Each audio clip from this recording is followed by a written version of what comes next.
Have you ever noticed how quickly we make assumptions about people based on a single visible trait, or how past behaviors can unfairly define someone in the present? Erving Goffman, a highly influential sociologist, identified three main classifications of stigma, which are crucial for understanding how society labels and devalues individuals. These are physical deformities, blemishes of individual character, and tribal stigmas.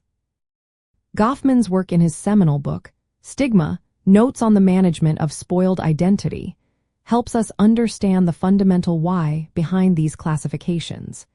He argued that stigma arises when an individual possesses an attribute that is deeply discrediting within a particular social context.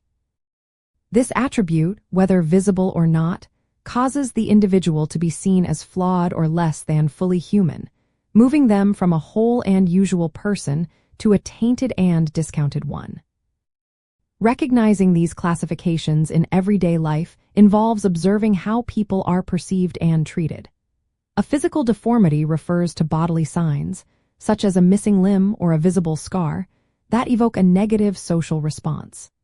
Blemishes of individual character include perceived weaknesses like addiction, dishonesty, or unemployment, which society often views as personal failings.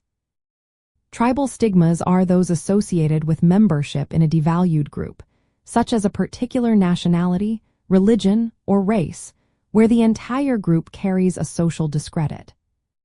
It is important to remember that Goffman emphasized the situational and relational nature of stigma. An attribute considered discrediting in one context might be neutral or even valued in another. For instance, a war wound might be stigmatizing in some social circles, but a badge of honor among veterans. Goffman also introduced the concept of the stigma management, describing the strategies individuals use to cope with and minimize the impact of their discredited identity.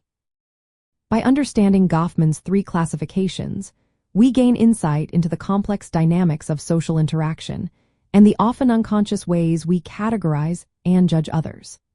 This awareness helps us critically examine how social norms and power structures contribute to the creation and perpetuation of stigma, ultimately fostering a more nuanced understanding of human experience and social order.